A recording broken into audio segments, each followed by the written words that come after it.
Hello, my name is Kyle Orr. Today's date is February 20th, 2018. I'm interviewing Dr. Omar Benkato on the Ball State campus as part of the Virginia B. Ball Center Seminar, Muslims in Muncie. Dr. Benkato, thank you for sharing your story with us today. So I want to begin by asking, where and when were you born? Well, first of all, good morning. As Kyle, as you mentioned, my name is Dr. Omar Benkato. I am originally from Libya. I was born in the city of Benghazi years ago, 1946 to be specific. And I got all of my basic education, including college, from the University of Libya. It used to be called the University of Libya, then it was changed to different names, but it's still known as that. I came to the United States on a scholarship from the University of Libya to study Master in Management, and that was back in 1970. And then I went back to Libya after getting my master and taught there for a year, came back for my doctorate to University of Cincinnati, and where I changed my major from management to finance, which I think it was a good move on my part. It's something that I was more interested in it. After my graduation in 1981, while I was working on my dissertation, I was asked by IUK, Indiana University at Kokomo, if I would mind to join them. And at that time, I didn't have a scholarship, so it was the right opportunity. I taught there for 2 years, and then I got my doctorate in 81, and I was offered a job then by Wayne State University in Detroit. I stayed there for 4 years, and then I was hired by University of Detroit. Again, I stayed there for 4 years, and in 1989, I was hired by Ball State University, and it was the last place for me to be until I retired last year in June 2017. I want to go back to your childhood briefly. What was it like growing up in Benghazi? Oh, it was really good. It was very peaceful during that time. Many people don't know it, but Libya used to be a kingdom that was after the occupation of the Italian, because it used to be a colony of Italy from 1911 until the end of World War II, and then got its independent in 1951. And by then,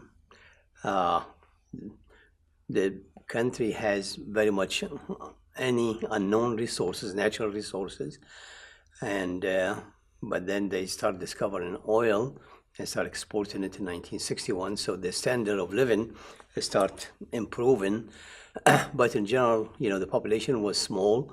The whole country at that time was only 1 million. Education was probably one of the main privilege that we had, because the government as well as the people and families were encouraging us. We were very few to start with. For example, in my city of Benghazi, there used to be only one high school. At that time, the population in Benghazi was about 200,000. Compared with now, I cannot even count how many high schools there is. So it was pleasant, and a lot of people did sacrifice. You would have been about 5, I believe, when Libya gained its independence. What kind of effect did that have on you? I don't even know what happened before that, because I was like 5 or 6 years old. So we didn't know. I mean, we hear the stories from the from the parents of the life under the colonialism, but yeah, I personally I don't have any memory. As a matter of fact, Italy was very much out of the country even before I was born, because, as you know, World War II was very much over 1945, and actually Italy was very much defeated around the turn of the 40s, and so there was no forces there, except that it was the country and many other countries in North Africa were under the administration of Britain and France. But I don't really even remember what was going on during that. I mean, a 5-year-old child doesn't remember any of that. Tell me a little bit about your family growing up. I was born to maybe a relatively big family. Altogether, we have 4 brothers and 4 sisters. And of them, I am the oldest. All of them still alive, except one of my brothers passed away about 10 years ago due to illness. And I was I'm sure that I was the first one to get a formal education due to the lack of education system then. I was the first one to get high school, first one to get a college degree, and that's not to say first one to get a graduate education. And but that's not just phenomenon that's applied to me. It was the whole country. Almost all of my generation were first generation that went to school. So as the oldest child and the first to be educated, did your siblings look up to you at all, or what was your relationship with your siblings? Yeah, everybody want to get education. So all of my siblings, had education, and as I said, almost all of my generation had education because, everybody sees as it's a high status to have a sixth grade degree. And by the way, the system in Libya follows very much the system in Britain, that after the first 6 years, the end of grade 6, you get a certificate, and then there's the middle school. The middle school is 3 years, so it would be the 9th school equivalent here. Again, you get a certificate, and then high school, you get the diploma. And at that time, just getting a diploma or certificate after finishing 6th grade is something of a great accomplishment. Everybody want to do that, So, how did you learn about the Quran when you were growing up? I was raised in a Muslim family, so it's something given, that you will be taught, at home, at school, and then there is the equivalent to a Sunday schools here, except that we have it daily, that we go to those religious schools after the traditional school. So traditional school is out by 2 o'clock or 3 o'clock. Then we go to the mosque, mainly we're the mosque, and the imam, the leader, was trying to teach us for like an hour on a daily basis, and so that's what everybody was doing. There was no politics at that time. I don't think there's politics now either. But. So was Islam pretty important to your family growing up? Yeah. Mm-hmm. Yes. What do you think is the most important thing that your family taught you about Islam? Number one, to be good to your parents, and especially the mother. That's one of the very important teaching in Islam. It put more emphasis on having to be good to your mother than your father. Just to quote one of the citation, that somebody came and asked the Prophet, peace be upon him, who is the most person that I should be good to? And he replied, your mother. And then he was asked again the same question, and he replied again, your mother. Was asked again the same question, he replied, your mother. So the first 3 times that, and then he asked again for the 4th time, who else? And he said, your father. So that's what you find, that that's probably the most important person. And if there's any conflict, which, could happen anywhere, you will find the people, the children, very much siding with their mother and their father. And then the next thing is that you have to be good to your community, to the society. The one who is able has to give to the poor, and those other things. It's mainly built on helping and supporting. Great. So you mentioned that one of the most important things you learned about Islam from your family is how important your mother is. Can you tell me a little bit about your relationship with your mother? Not just me. Me, my brothers, and almost all the families that I know of has a good relationship. For example, before I decided to come here to the U.S., my decision, even though, I wanted to come, but the final say was to my mother. If she said no, I wouldn't come, just for respect. And she was encouraging. Another example is that you'll find very, very seldom any person who, let's say, smokes. And I'm saying that for a fact because I used to be a big smoker. Thank God I quit that bad habit years ago. But I never can remember that I smoked in front of my mother. That if I see my mother and I have a cigarette, I'll try to get a little bit fast. That's, just to give you an idea. But in the meantime, they were also good to the kids. And my mother passed away in 1986 at a relatively young age.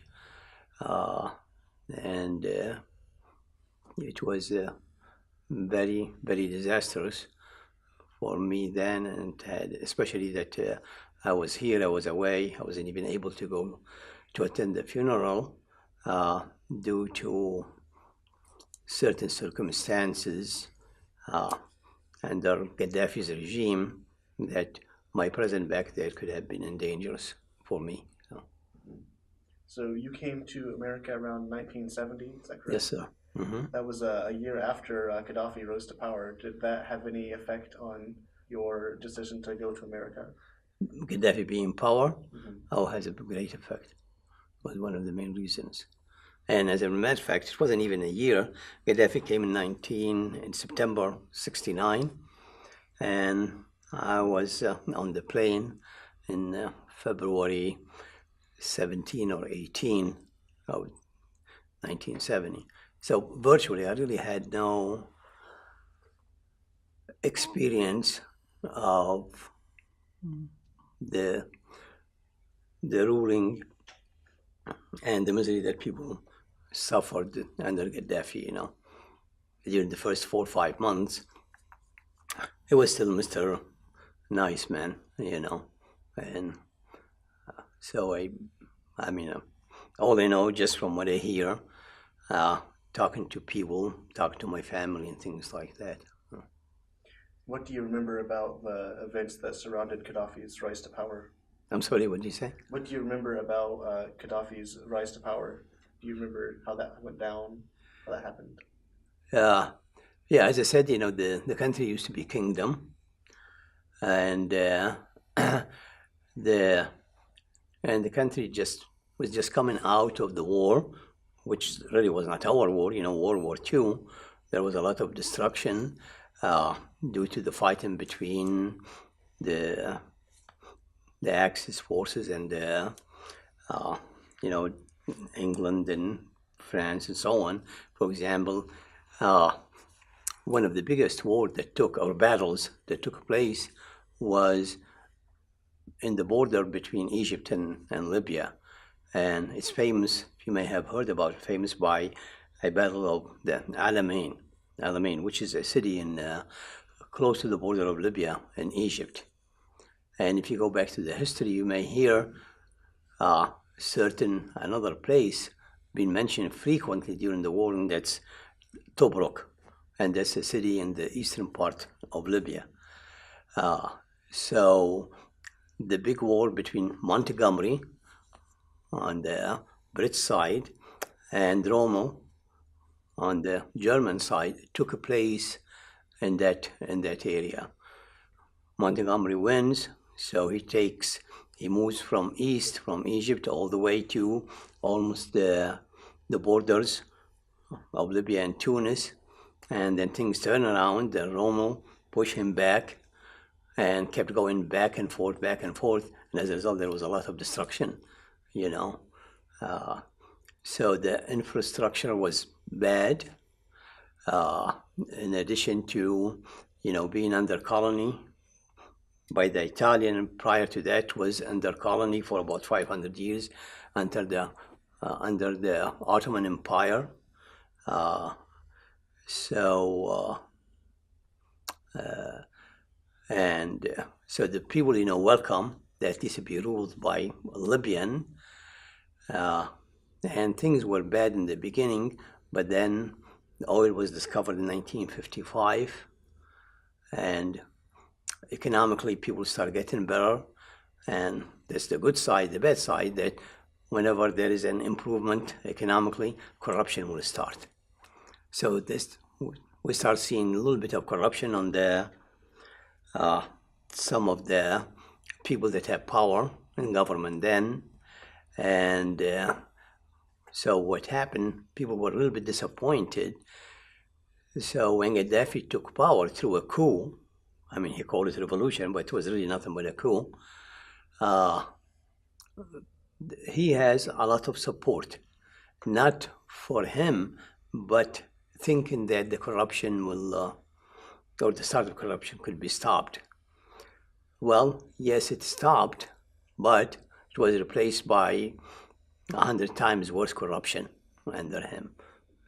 And that's why within the first 2 years, there was a lot of opposition to his ruling, and he was ruling with iron fist, until the revolution that happened in 2011. What sort of impressions did you have of America before you went there?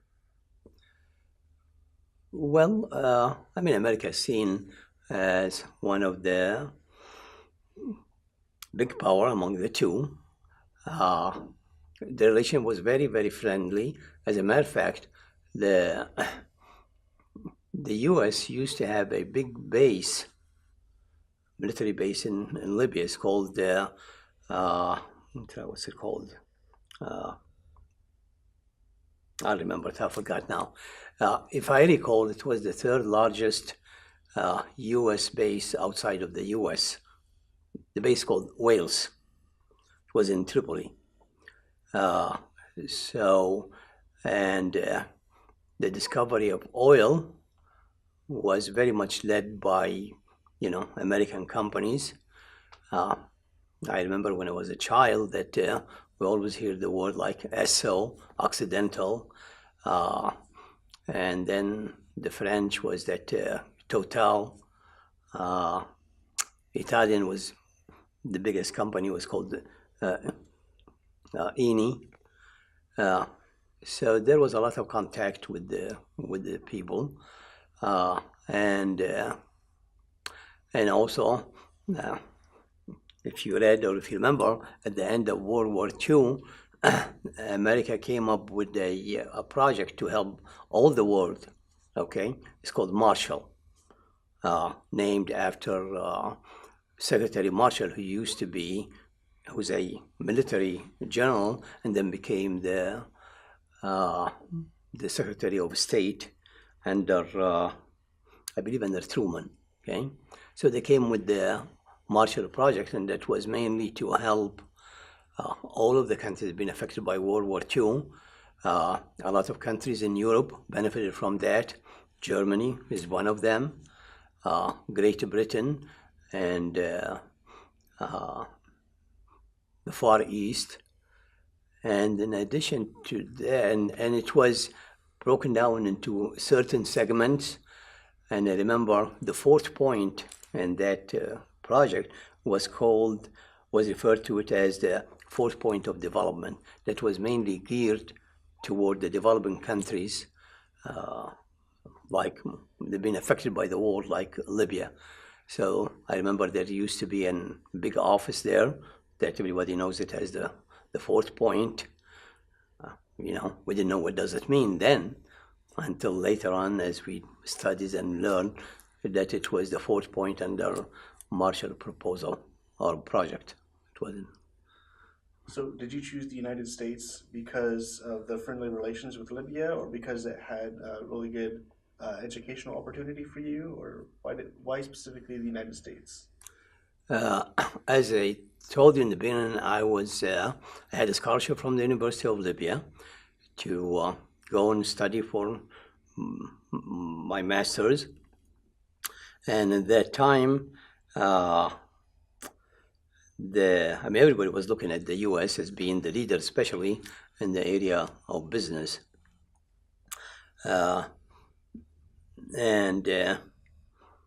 As I said, we got some kind of support from the U.S. and from UNESCO.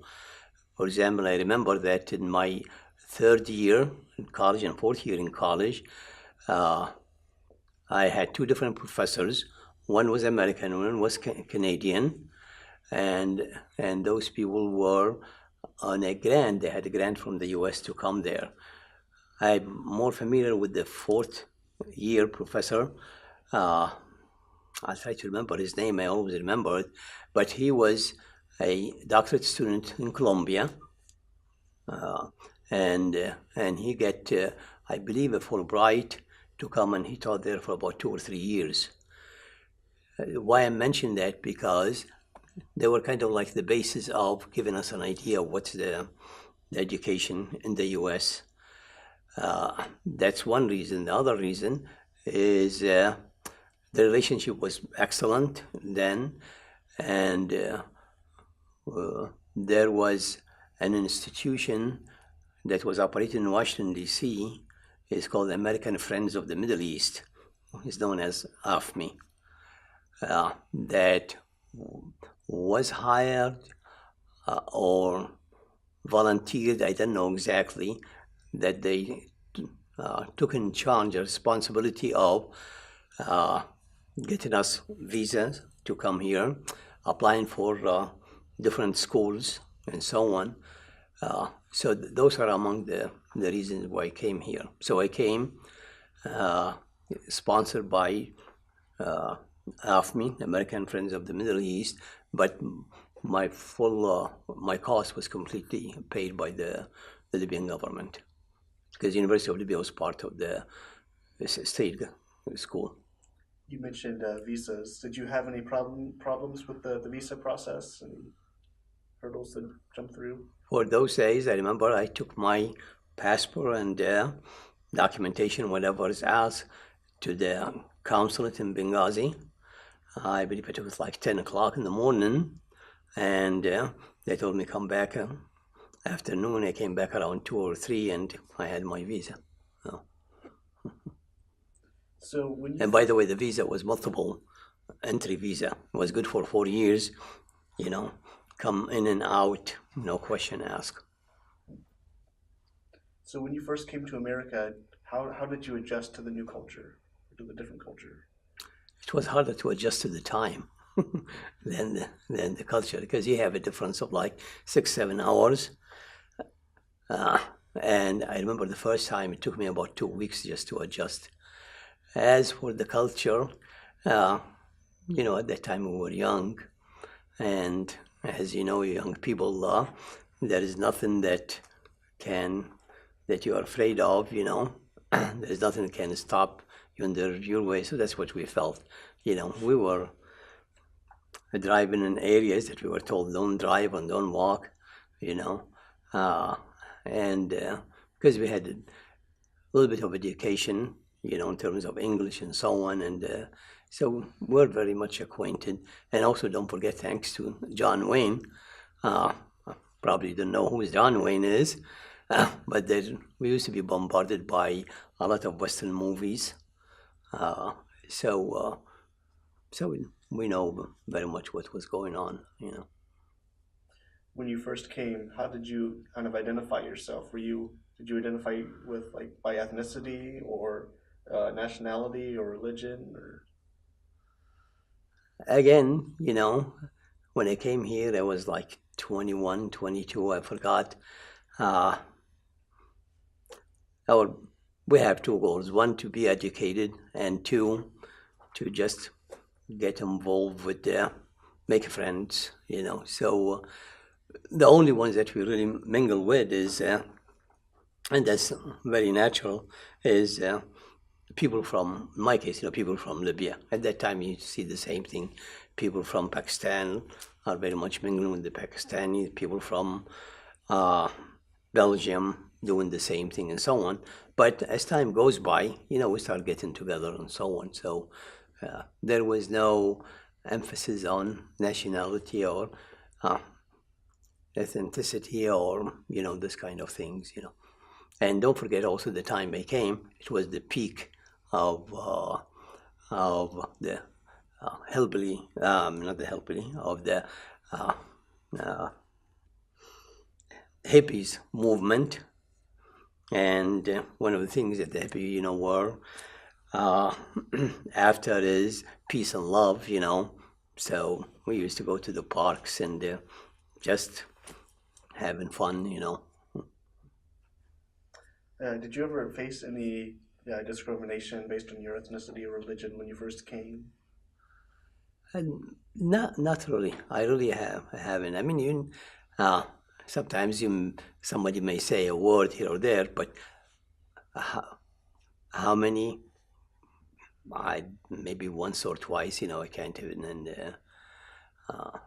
And there were some other circumstances that just completely the opposite. That we had a lot of support. What new opportunities did you encounter having come to the United States? What other what? New opportunities? Well, the main one was education. And by then, when I came, as well as almost all my generation that they came here, especially the one that came on scholarship, really had no intention of staying. That we were looking at, finishing, going back home and participate in developing the country, and that was the goal. Until things start getting worse and worse politically, so many people change their mind and decide it's not wise to go back at that time. Well, I want to switch gears a little bit and start talking about how you built a community in Muncie, how the Muslim community in Muncie kind of formed and how you interacted with it. So when you arrived in Muncie, how did you meet other Muslims? As I said, I came here in 1989,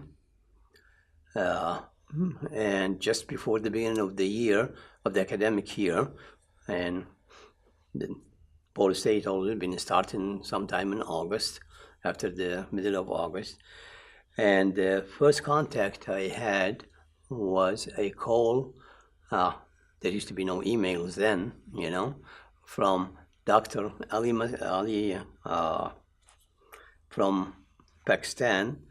No, actually, he's from Bangladesh. That he was tenured here for many years, and he was professor of statistics. And I guess what happens is that when you're hired, there's a survey, a lot of the question optional, your name, your nationality, or whatever, and religious and all those kind of things. So if you fill them, then you give it to the Office of the Human Resources, I believe, and then they convey that message to, if you haven't indicated that you don't mind being contacted by whatever certain group, then they contact, and that's how Professor Ali, called me. That's how I contacted.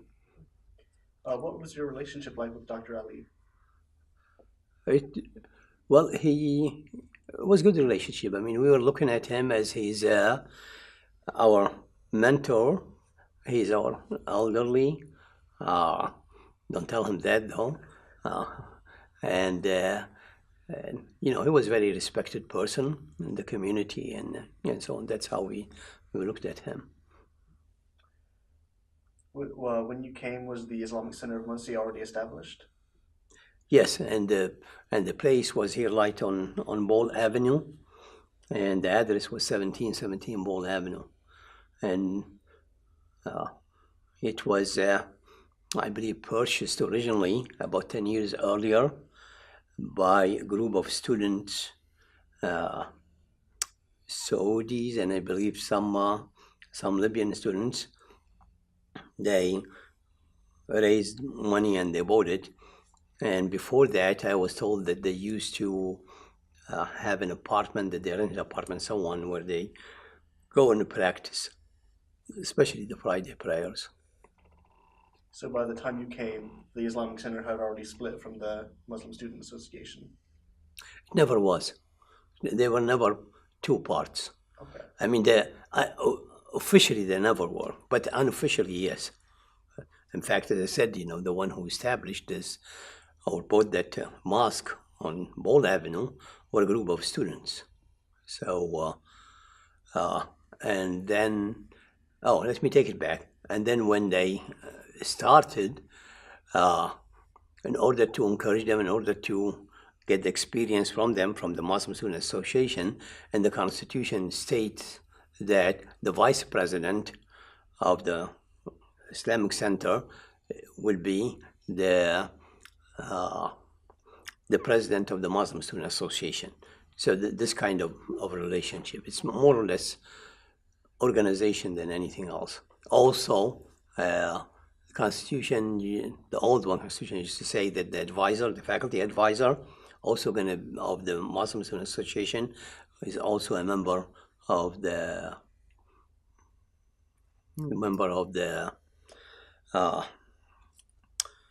board of governors of the mosque. So what was the relationship like between the Muslim Student Association and the Islamic Center? What's the relationship? Yeah. It was mainly to organize,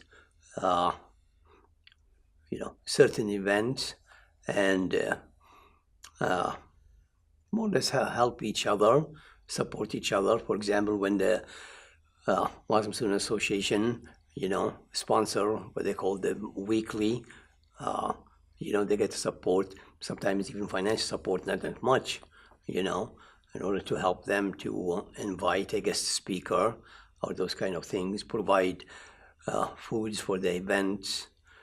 In the meantime, the Muslim Student Association were participating in the events of the mosque, and those who had the financial ability, they were donating. So this kind of things, As a faculty member, were you ever involved in the Muslim Student Association, like an advisor or something like that? Yes, when I was a faculty advisor, I was when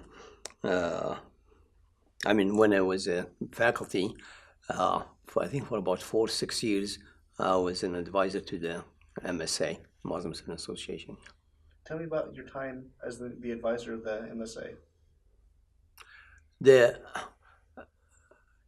university requires that each organization, as part of its recognition by the university, has to have a faculty advisor.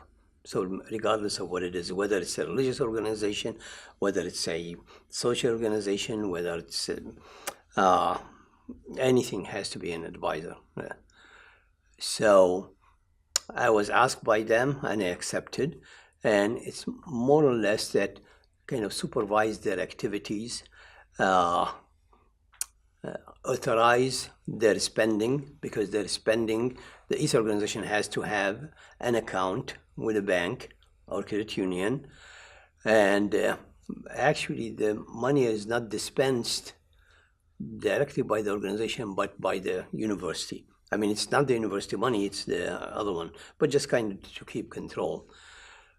So that's one of the reasons why I do that. Okay. So tell me a little bit about your involvement with the Islamic Center. Well, my first involvement, as I said, just a member going and meeting people and going to Friday prayer and so on, since Dr. Ali, contacted me and so on. And then I got to be a little bit more involved when when I became faculty advisor to the MSA. Because remember, I said in the Constitution, it says that the faculty advisor is also going to be a member of the managing body of the, and then I was asked to, after I left the faculty advisor position, I was asked to remain on the board, and so I was elected secretary and then financial officer. Okay. And I continued doing that until like 2013, I believe. And right after we had some kind of crisis, not internally but externally, that made me decide is to be on the outside but try to help. And then finally we created a board of trustees that's mainly for the mosque, that mainly oversees the activities of the board of governors and so on. And I was elected to be the chairman of that board of trustees, and that was about a little bit over a year ago. I mean, it's still in that position till now. So the difference between that and between the governors is that the board of trustees just kind of oversee the long-term and short-term policy and get involved only if there is a certain conflict. They do not deal with managing the affairs on a daily basis. I imagine you're still a regular attendee of the masjid. Yeah. Mm-hmm. So Dr. Mir Ali has told us that, not us specifically, but he said that his reason for involvement in the Islamic Center was largely because of his children. He wanted his children to have a place to worship. So to what extent has your own family kind of been a motivation for you to be involved with the Islamic Center? In my case, it was very much personal things, I didn't want to put pressure on my family, my kids, if they want to come, they're welcome. If they don't, so I let it to them. Sometimes they do, sometimes they don't. So. I realized I neglected this earlier. Tell me a little bit about your family now, your wife and daughters, I believe. Yeah, I'm married and have two daughters. One of them, the younger one, is married and lives in Noblesville, has two kids. And the older one, since she was a little kid, she always says, when I grow up, I'm going to move to a big city. I mean, we're talking about a kid that was like 3-4 years old. And we just taken it as a joke and so on. And sure enough,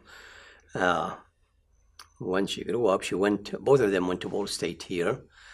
And then the other one, the older one, after getting Ball State, she got general study. She got nursing degree and decided to move to New York.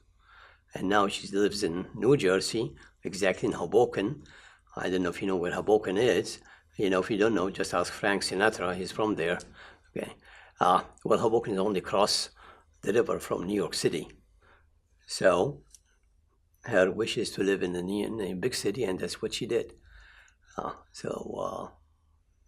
what I have. So earlier you talked about a crisis in 2013, which caused you to kind of shift your involvement with the Islamic Center. Can you speak a little bit more about that? Well, actually, the crisis was not 2013. Oh, I'm sorry. I left, the daily operation so in 2013, and it was, I believe, 2011 or 12.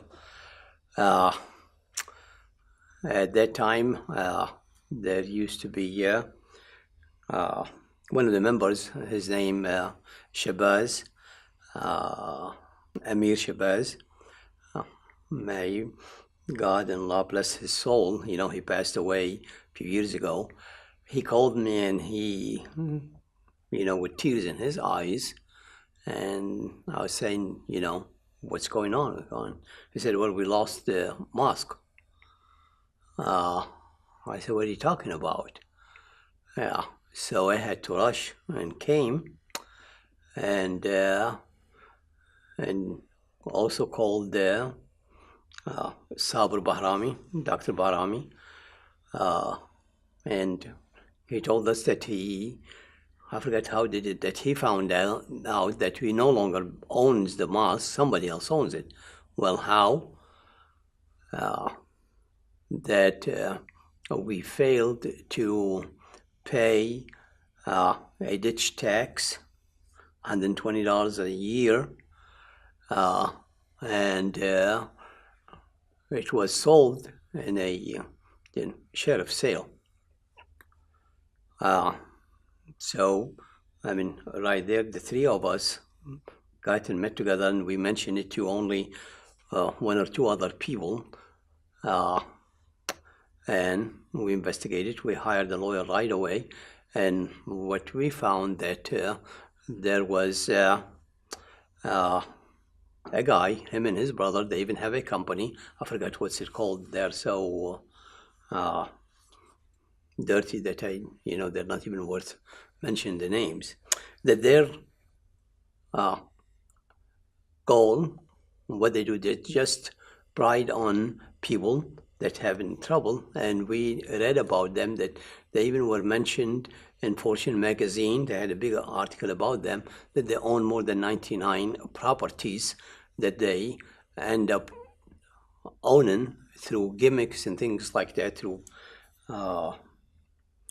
through tax sales. Well, what happens is that instead of the county sending us the bill, they were sending it somewhere else. Okay? Where were they sending it? They were sending it to the previous owner of the building. The previous owner of the building is TK.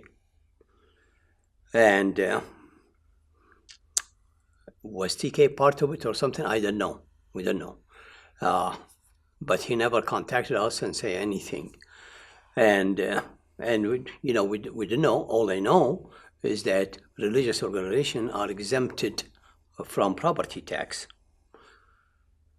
That's why it didn't even occur to us. And then, so what happened? We hired a lawyer, and we informed the community about what's going on, and we were going to go after it. We worked so hard on getting that place, and we're not going to let it go. And we have certain friends, friends from other religious organizations, Jewish as well as Christian, that they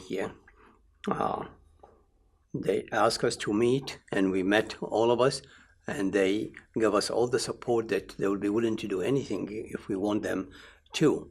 So they were really a big support. Anyhow, so the lawyer contacted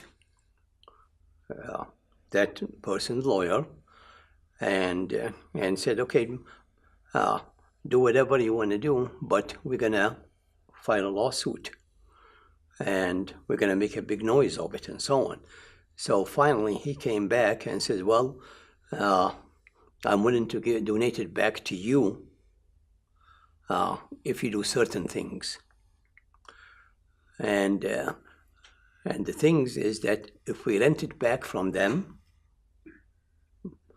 and they're going to donate back to us the money for rent as well as the building a year later, exactly 1 year and 1 day. And people, was wondering, well, why is this, what's that mean? Why can't they give it to us now? So I told them, it's my area, that no, he's not stupid. He's doing it 1 year and 1 day because by law, if you donate anything to any organizations, no-profit organizations, and you held it for a long term according to the IRS is 1 year and 1 day, then you get to claim that donation not based on how much it costs you, but how much it's worth. Well, how much it cost him is only like $200. But how much it's worth, let's say, could claim, get appraised for $1 million. And then they claim it and get tax deduction. If he's in the 30% tax rate, he gets $300,000 tax break. Well, at that time, we decided, well, we have no choice but to accept it. One, it's sure thing that we get our building back. And two, it's going to save us a lot of the expenses. It's not our fault that there is that loophole in the tax law, and he was using it for other things as well. So we agreed on that and then said, well, what assurance do we have? We did some reading and we found that a promise, and that's information for you, a promise is not liability. You're not, if I promise you, for example, that if you get 3.0 this semester, by the end of the semester, I'll buy you a car, and you did get the 3.0 or above, I am not still liable to fulfill my promise. That was a case that was decided back in the 50s where somebody had a nephew, that the nephew was careless and so on, and so he promised him something, and then the uncle did not fulfill, and the case was taken to the court, I believe, all the way to the Supreme Court, and the Supreme Court decided that no, promises are not a liability. So I said, well, okay, this is just a promise, it doesn't mean anything. So we decided that, okay, we'll take your offer, but we're going to add to it something else, and that's, if you do not fulfill that promise, then we have the option to buy the property from you for whatever rent that we paid. Okay? And he accepted because he was a businessman. He'd rather have $300,000 in hand than maybe getting nothing. Okay? Because I know that that case, if it didn't resolved peacefully, it would have gone at the national level and state level and so on. So we agreed on that. We signed the contract, and then we filed the lawsuit against the county because the law says that the county and the potential buyer has to do a reasonable efforts to inform the person that's subject to the tax to pay the taxes. And it's not that the county did a reasonable efforts, they did not, but the county also, through negligence, through conspiracy, through something we don't know, that purposely were not sending the bill to us, we're sending it to the other one. And so after the year's over, and we said we got the place back, the county contacted us and said, well, what if we give you $6,000 and we settle everything? We said, no, we're not going to profit from this, but we gave them the paper. That's how much it cost us, the lawyer fee, and forget about the agony and about all those kind emotional things, we're talking about financial. This is how much it cost us. We don't want any more than that. Either pay it or we're pursuing going with the lawsuit. Well, the county have an insurance company. They contact the insurance company. They start negotiating with us. We said, no, we don't even want to negotiate. We're not here in negotiation. It's your fault. It's all of this. So finally, they agreed to pay us back all the expenses we incurred. And so it was a big problem. We got a lot of support from the other religious communities. Thank them for that. And we resolved that. That's why, about the crisis. I remember the first day I heard that, I had my blood pressure, God knows how high it is, and I called the Bahrami and I told him, you're not my doctor, but you better write me a prescription for blood pressure. Sure, it was really very, very disastrous.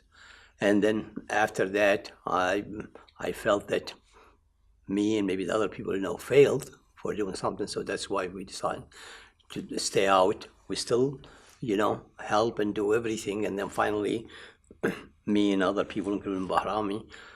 Bahrami, were convinced about that board of trustees, and that's why we took the responsibility again. What kind of effect did this have on the community, the Muslim community in Muncie?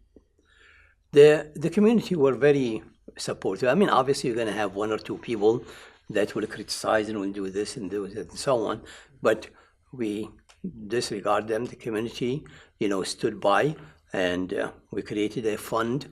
We called it Save Our Mosque Fund, and they donated to it, and that's the money we used was mainly for donations, to pay for the lawyer's fee and all the expenses. So what's been the best part about this religious community, the Muslim community in Muncie? What's the background? What's the best part about it? Well, first of all, it's the only ties we have among each other is religious, because it's very much all over the world. We have people from Pakistan and from India and from Bangladesh and from Libya, like me, and Egypt, and from Europe, Bosnia, and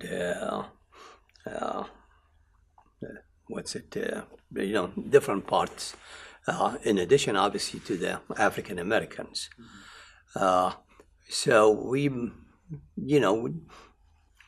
it's just like a social organization. We get together maybe like once a month for dinner. We talk and we share different opinions and different food. And it's nice that you taste some kind of food that you never tasted before, talk to the kind of, so more or less, social, emotional support.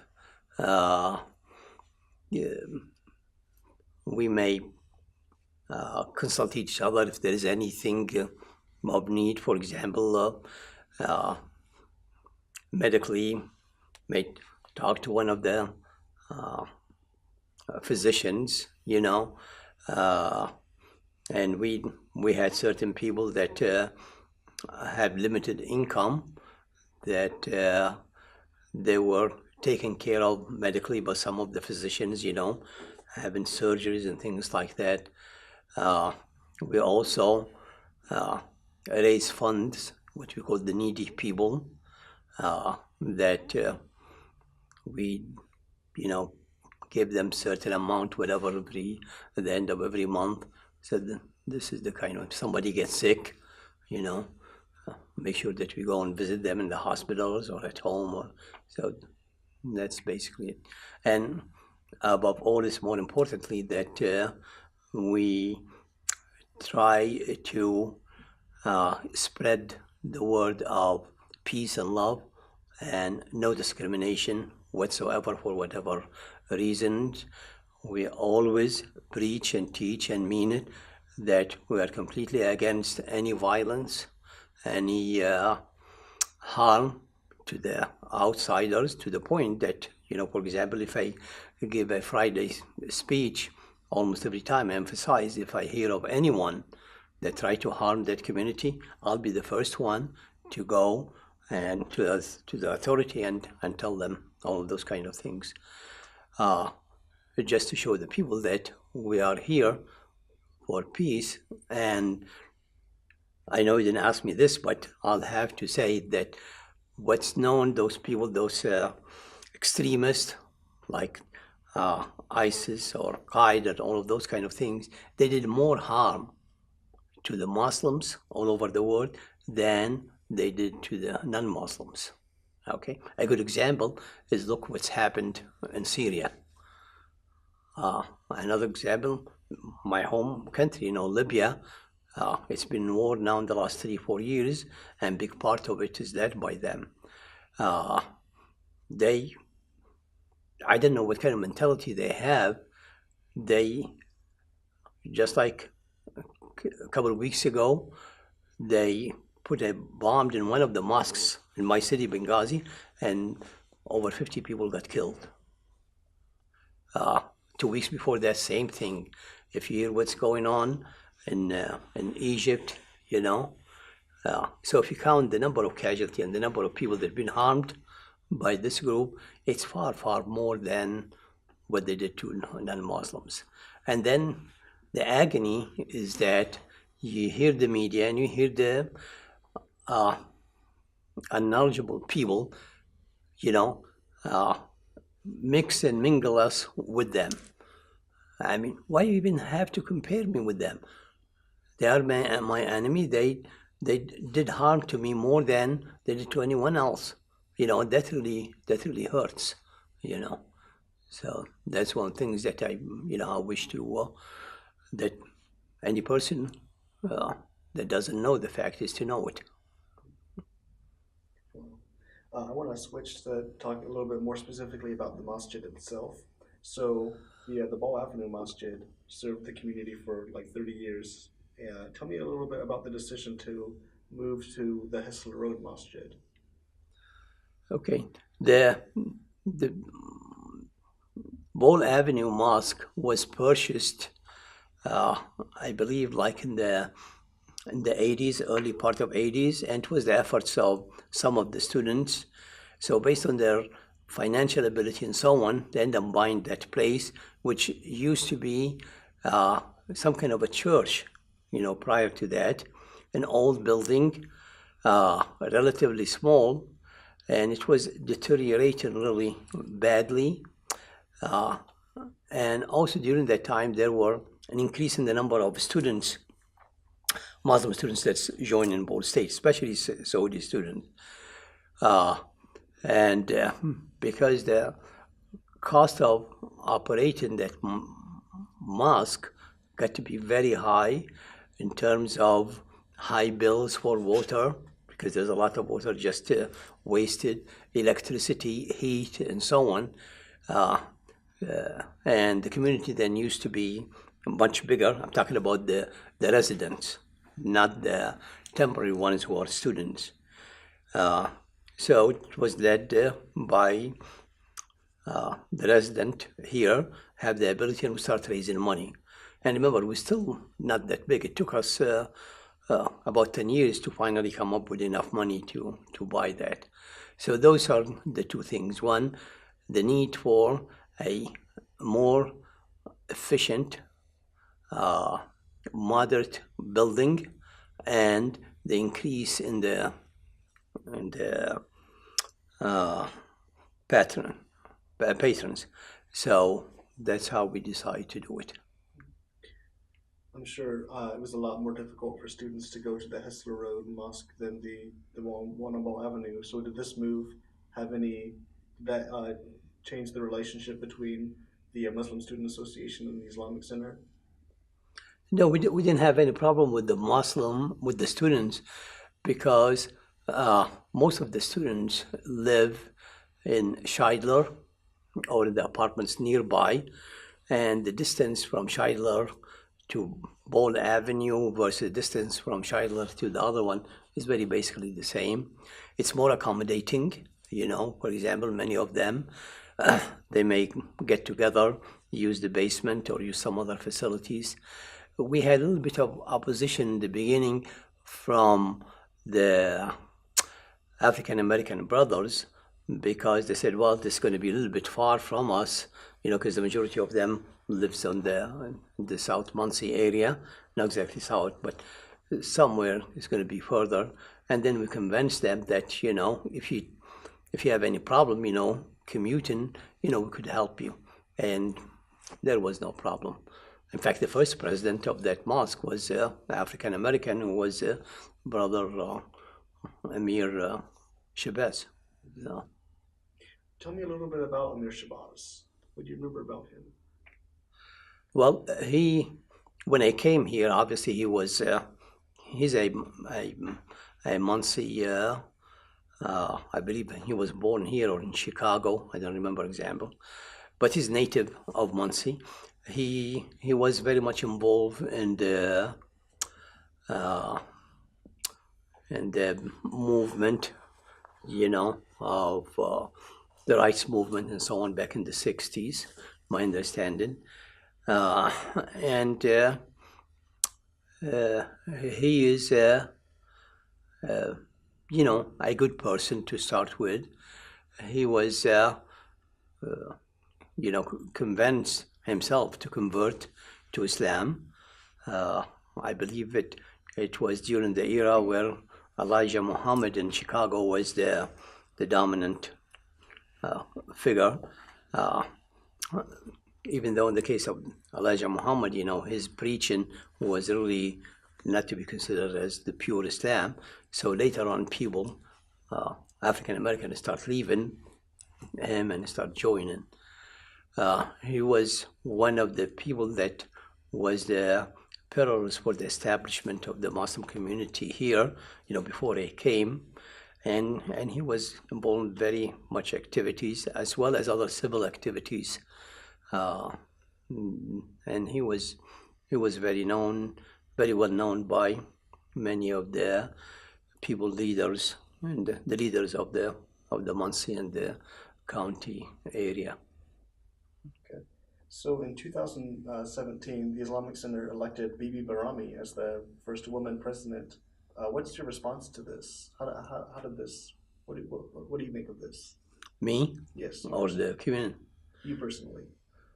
No, we didn't have any negative response. We welcome that because I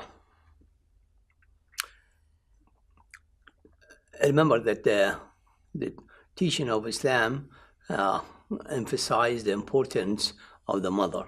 Okay, and as I mentioned to you earlier about asking the question, Prophet, peace be upon him, 3 times in his response, and also another say that says that paradise is under the mother's feet. Okay, so the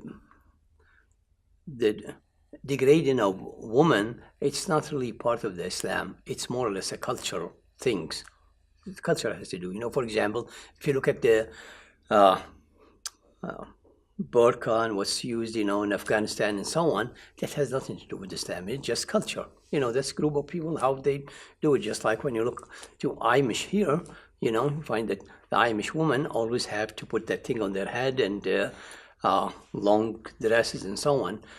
Does that mean they are Christian? Does that mean that that's what Christianity is? No, it's just culture, The same thing what happens among the Mormons and so on. Everything is culture. Anyhow, so back to Bibi, that she was asked to start with to step in, serve as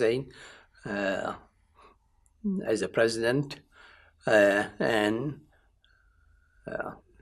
she consulted with other people before even accepting that, and she had a great welcome, And so personally, I had nothing. Remember, I have a daughter that says she want to live in a big city, and she did, so I cannot stop her from doing that. So if that would be wants, we should be appreciative of her efforts and her willingness to take that responsibility. I want to talk briefly about your own personal practices of Islam. So, how would you characterize your practice of Islam? How do I classify what? How do you characterize your practice of Islam? Characterize I didn't hear the other part. Your practice of Islam. Oh, I'll try to be, as a good person as possible according to the Islam tradition. Islam says that you have, that there's 5 prayers a day. Yes, I do perform that. Islam says that you have to fast Ramadan. I do that, Islam says that you have to pay part of your wealth, to the needy. I do that. And Islam says that if you have the abilities to go to Mecca for the pilgrims, I do that. I do not consider myself to be too restricted, and try to be as moderate as possible. And especially that, that those people who take the extremes are really completely wrong, at least in my opinion, because even the Prophet teaching says that, the Muslims are moderate, in the middle. You don't be extreme on this side, don't be extreme on that side. And treat people as good as I would like to be treated. And if I could do that, I'm happy with what I do. So, in what ways have you had to adapt practices in America that you might not have had to adapt in Libya?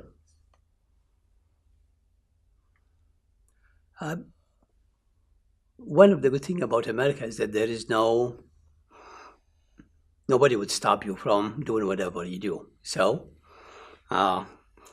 before I start really following better the practice and the teaching of Islam, I used to be just like any other teenager, whatever is that, going to the bars and doing this and that and so on. I decided that's not good anymore for me, so there was nobody to stop me. The only thing, which is really not a big deal, is maybe about the fasting, that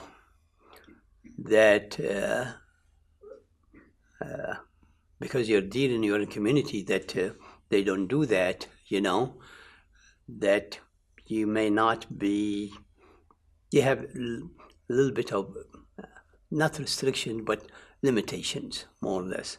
But again, it's up to you.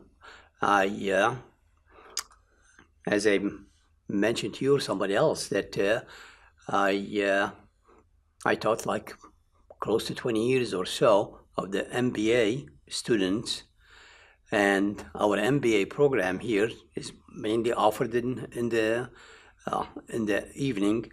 The early days when I first came here, we only offer one session from 6 o'clock to 9 o'clock, okay? And now we expanded, the school expanded, that we have 3 sections from 4 to 6, 6 to 8, and 8 to 10. But anyhow, even from 6 to 8 or whatever, sometimes the sunset, which is the time to break your fast, comes during that time, I remember, for example, I used to have classes, let's say from 6 to 9, right here, back in room 127 or 129, I forgot. And the breaking the fast time comes.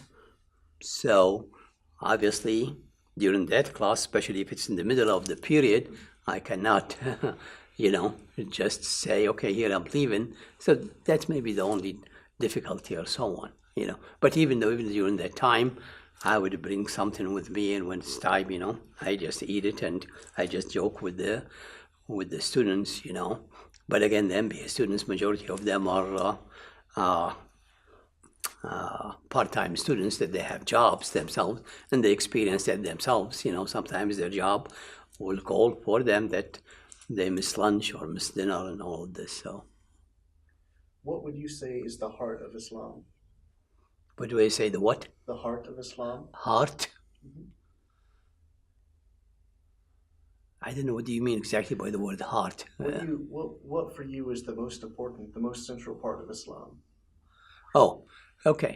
There is to be uh, good to your family and to your community and to the people. You know, somebody who is not good to their family or their community or their people, uh, even if they would practice supplications every minute, it's not going to be accepted from them. You know, that you have to be a good person to start with. Yeah. So the remainder of the questions have to do with your involvement with the community and the country and the world abroad. So we're going to start with your experience of living in as a Muslim in Muncie. So how would you describe your experience living in Muncie? How do I describe my Your experience living in Muncie? Oh, well, as I said, prior to me coming here to Muncie, used to live in Detroit, and there's a good things and bad things about living in a big city. So once I told my wife that there's might be a chance that we move to Muncie, she was the main force behind, accepting the offer and leave because at that time, we had small kids that we don't want them to be raised in a big community, large community, populated community and all the crimes and the problems and so on. And the good thing about Muncie is that it has the best of the good things. It's a small town, so you are benefiting from relatively inexpensive housing, relatively more neighborlyhood type of things, safer, less crimes and so on, and benefit also from a large city that if you want to go and flourish and go to a movie or go to a restaurant that you don't like here, you could always drive about 45 minutes to Indianapolis. Okay, so it was a good move. Professionally, I have no regret whatsoever moving here to Ball State because, with all honesty, I had nothing but good experience. Obviously, in any place, any job, there is going to be bumps here and there. And yes, there were some bumps, but to the other good stuff, it was really, nothing. I remember, for example, when I came here, President Warden was the president of the university, President Warden was relatively, a simple person and so on, so there wasn't that much pressure. When Gora came, things would change because it was different personality, same thing with the dean and so on. But generally speaking, I had good relationship with my colleagues. I had good relationship with the administration, and more importantly, I had good relationship with the students. Sometimes they have students that they come and all they need to talk about just, personal things. I remember one time I had a student, she was a female, and she was a really good student. And then she came to me one time and she was crying. And I said, well, what's the problem? And she said that her boyfriend dropped her. I said, why? And she started just to let her talk. And she kept talking and crying and all of this. And then finally, I remember I had a mirror. I grabbed that mirror and gave it to her. I said, could you please take a look at that mirror? What do you think? She looked at it and she said, I don't know, what do you mean? I said, don't you see a beautiful face there? She said, yeah.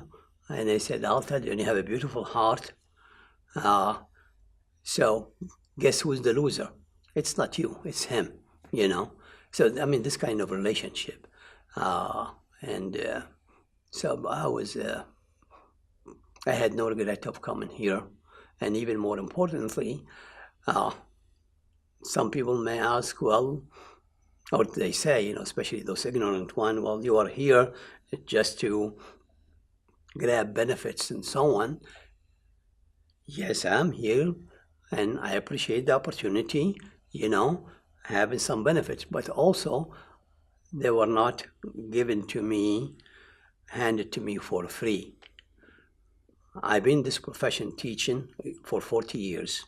I taught 1 year in Cincinnati, 2 years in IUK, 4 years in Wayne State, 4 years in University of Detroit, and 28 years here. And during those 40 years, I would say every year I'm teaching and educating somewhere between 200 to 250 students between spring, fall, spring, and summer. Well, that's multiplied by 40 years, it comes to about 10,000 students. So my response is, what kind of contribution I'm doing here, what kind of return I am giving back. Look to how many number of students. I don't think that's not something to ignore about participating in educating, teaching 10,000 students, you know, during my lifetime. And I'm very happy of that and very proud of it. Do you still keep in touch? And Professor Agnew probably will attest to that as well. There's a satisfaction, you know, of doing this. Do you still keep in touch with some of your former students? Do I what? Still keep in touch with some of your former students? Yeah. In fact, even I have more in touch when I was teaching because they can reach me and so on. You know, many times I get to students that I had 5, 6, 10 years ago, and they call me and ask about certain things, and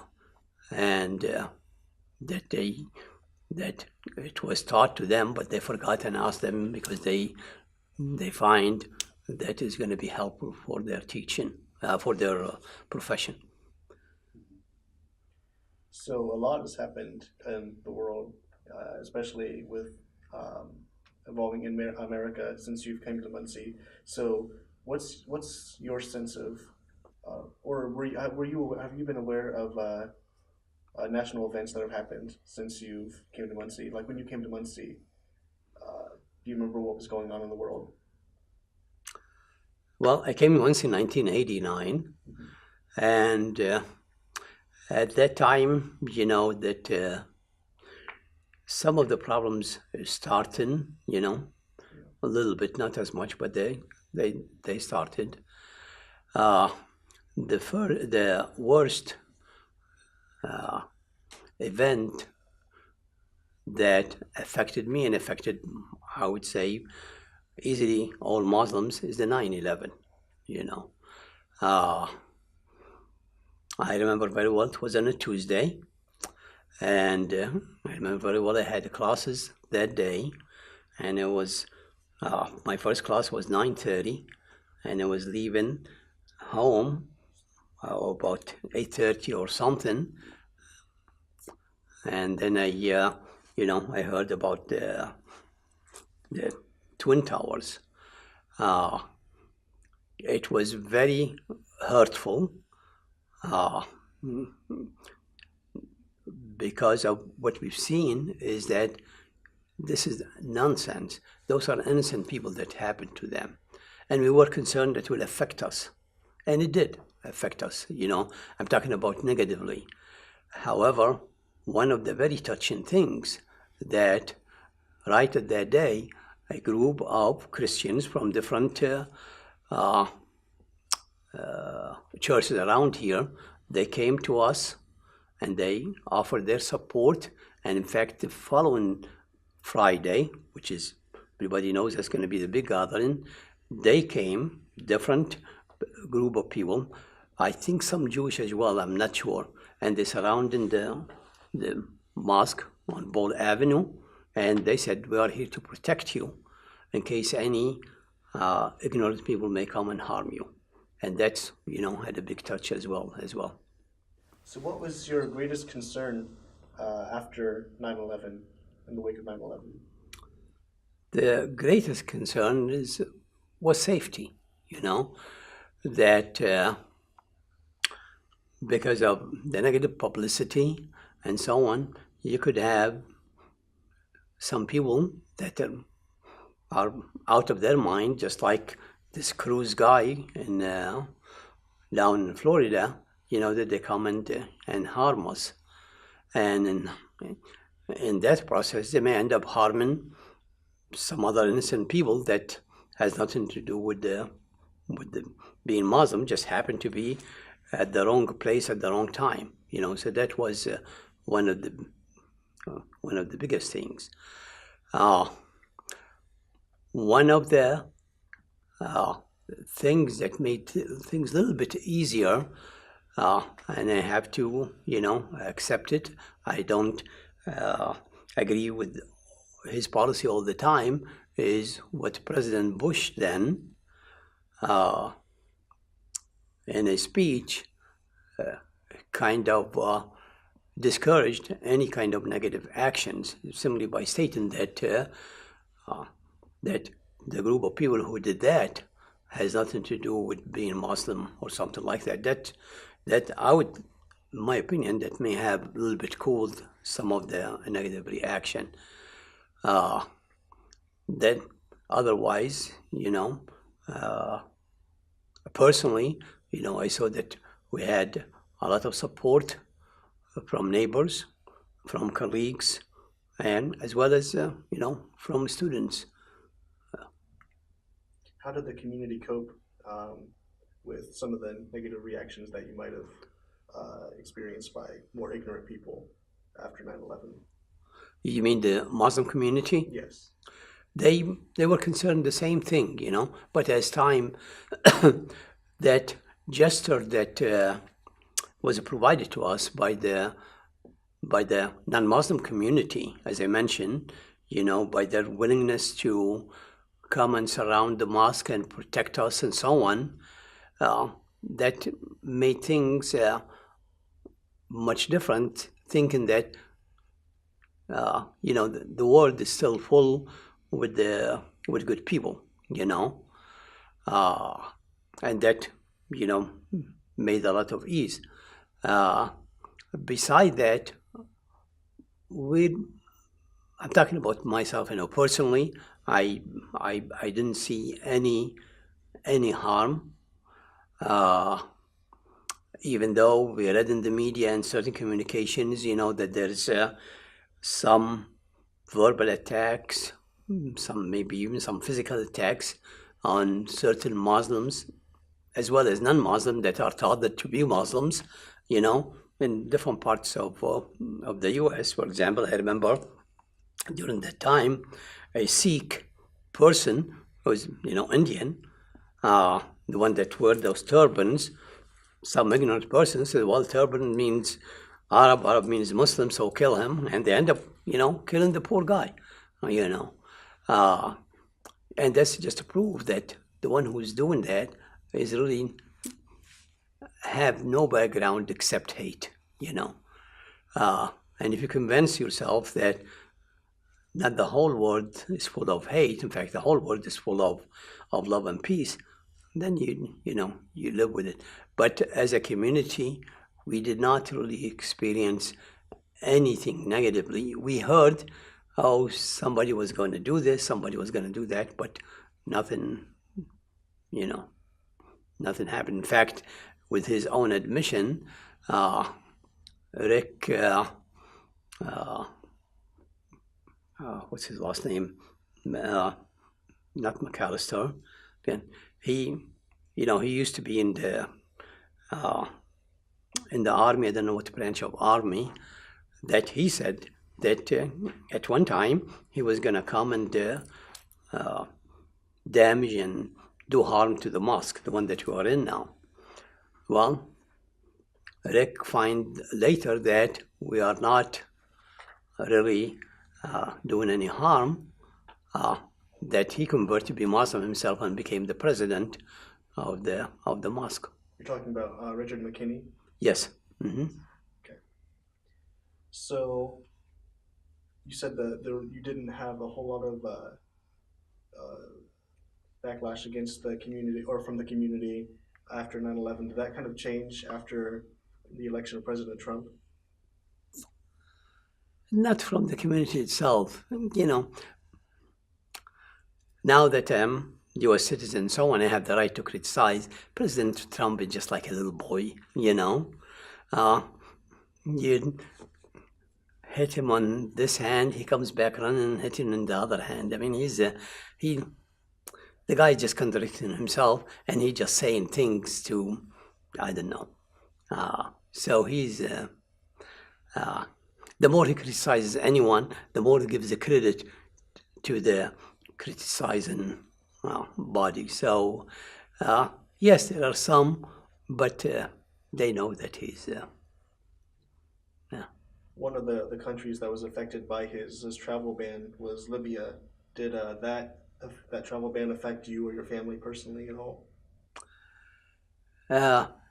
Yes and no. It affected me in the sense that during that time, I was in India. I was in India for about 3 weeks because there were a group of us from the university that were sent by the university to do some training to Afghani professors in New Delhi. Okay, and while I was there, Trump issued that executive order about the travel ban of those people, including Libya. And while I was there, first of all, the people, were born and raised here in the U.S. Came to me and started getting concerned, all of that, and then I got different calls and different concerns from my colleagues here at the College of Business, including the dean, Jen, and I called them back. I said, "Why are you concerned? I mean, I'm U.S. citizen, so he has to go to the court before he can do anything to me." So that's the kind of concern I have. My daughter, was so upset that she wrote on Facebook, big article. As what kind of other effect? I didn't have any effect because I didn't have, first of all, the Libyan in general, they only come here either for certain goal, either to go for education or coming and visiting a relative here. But it's very rare that would come here for purpose of immigration. Okay? Because especially after Gaddafi, things are getting better and financially is getting better and so on. And the country, is wealthy, so they don't need to leave it. So why ask me, well, why did I end up going here? During that time, Gaddafi was a dangerous on us. If I would have gone there, I could have been, harmed.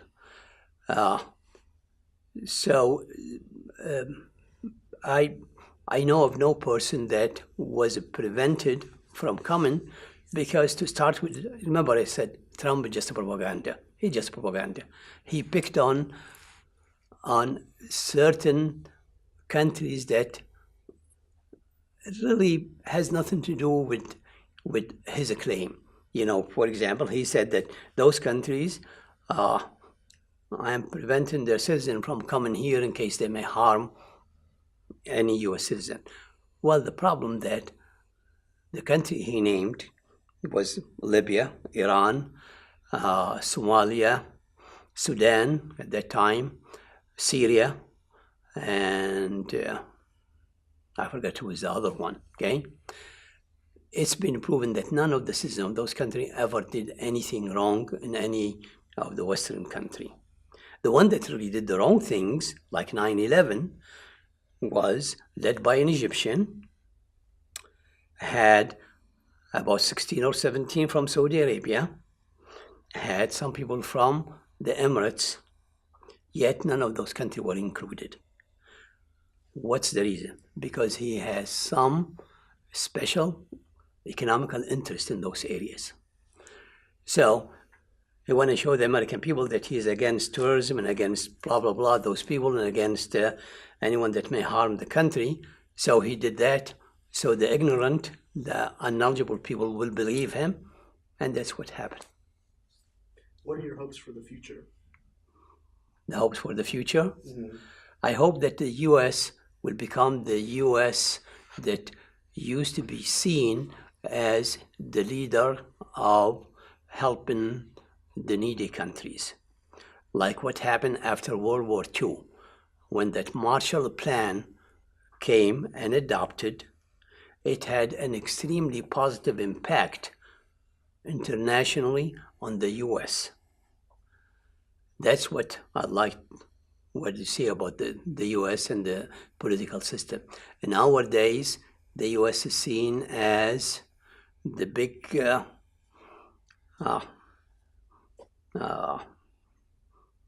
animal that's being feared by those things, you know.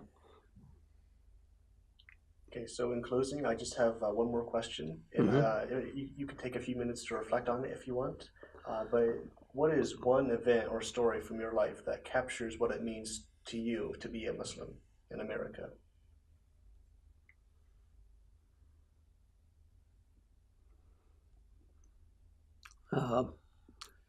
As I said, it's very hard because I was born in a Muslim family. As a matter of fact, in Libya, you may have heard that Islam has two main branches, sects, Sunni and Shia. Libya and the other North African Arab countries, Muslim countries, is very much dominated by Sunni. In fact, Libya has 100% Sunni, there is no Shia. So we don't even know about this conflict and so on because we never experienced it. And we were practicing Islam, you know, as simple as possible. The main things that, you know, attract me and I like about it is the respect from children to the parents and parents to children. Parents to children in terms of providing the needy things for them, caring for them, and so on. And from parent to children to parent is number one, respect, and then helping them at their old age. That's spilled over to having to be good to your neighbors and so on. Things change now. I remember I remember when I was child, that the ones who can tell you do or don't do things, not just your parents, but also your elderly neighbor. If your elderly neighbor said something, you better listen to them. Because if you don't, then you're going to get a big punishment from your parents. So it's the respect. Okay,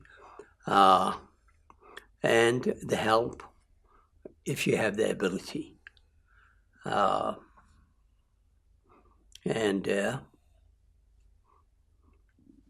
personally I carried that over